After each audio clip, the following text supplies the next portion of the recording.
బాబు ముందు డోర్ తీయమా, ముందు డోర్ తీసేది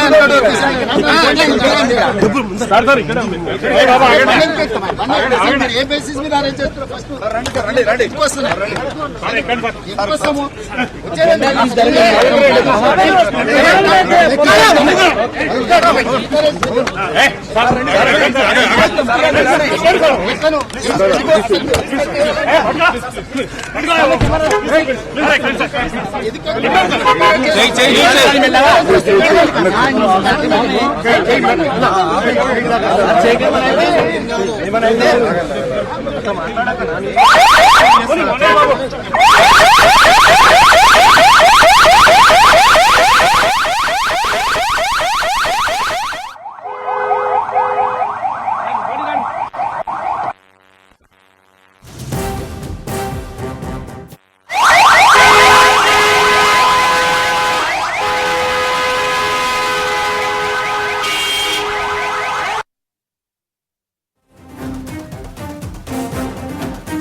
ధర్నా చేసుకోవచ్చు.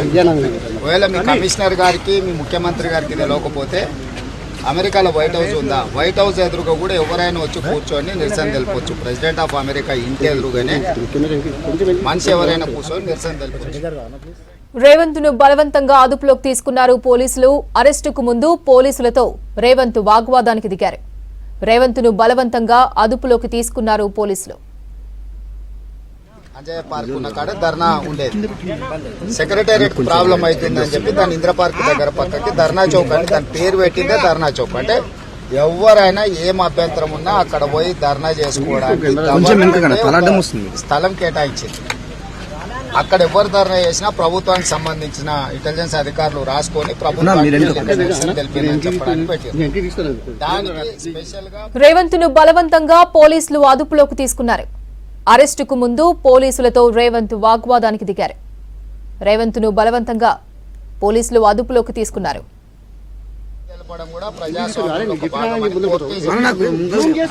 మీరు దాన్ని అడ్డుకుంటే కంటెంప్ట్ ఆఫ్ కోర్ట్ అయింది ఫస్ట్ పాయింట్. ఏదో అక్కడ అడ్డుకుంటే ఇక్కడ అడ్డుకోనికి అసలు అధికారమే లేదు మీకు. నా ఇంటి ముందరికి వచ్చినందుకు మీ మీద ఉల్టా నేను కేసు పెట్టాల్సి వస్తాను. నా ఇంటికి వచ్చి నన్ను అడ్డుకున్నాను.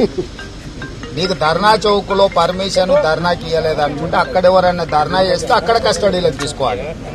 రోడ్డు మీద ఏడ కనిపిస్తాడా, ఇంట్లో ఏడుంటాడా, మేము అరెస్టు చేస్తామని లేకపోతే మేము అడ్డుకుంటామని మేము ప్రివెంటివ్ అరెస్ట్ చేస్తామని చేస్తే అది కుదరదు. ఏసీపీ గారు మీరు ఎవరున్నారో మీ అధికారులకు చెప్పండి.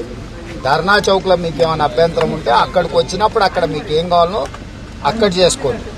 నేను ఇక్కడ నుంచి అక్కడికి వెళ్ళడానికి అభ్యంతరం పెట్టడానికి మీకు ఎలాంటి హక్కు లేదు. ఎందుకంటే ఇప్పుడు నేను సెక్రటేరియట్ పరిశీలించడానికి పోతున్నా. ఏంది నీ ప్రాబ్లం? ఆడ అమరవీరుల స్థూపం కడతలేడు 5 ఏళ్ల నుంచి 8 ఏళ్ల నుంచి కాంట్రాక్టర్కు ఇచ్చి లంచం తిన్నాడు, పని చేస్తలేడు. నేను అమరవీరుల స్థూపాన్ని పరిశీలించడానికి పోతున్నా. తెలంగాణ కోసం చచ్చిపోయిన పిల్లల్ని 8 ఏళ్ళు అయింది. ఆయన 9 నెలల ప్రగతి భవన్ కట్టుకున్నాడు. పిల్లలు చచ్చిపోయారు. వాళ్ళ జ్ఞాపకార్థం కట్టాల్సిన అమరవీరుల స్థూపం 60 కోట్లతో మొదలుపెట్టి 250 కోట్లు అయింది. ఇప్పటికి ఇంకా పూర్తి అవుతుంది. రేవంత్ రెడ్డిని బలవంతంగా అదుపులోకి తీసుకున్నారు పోలీసులు.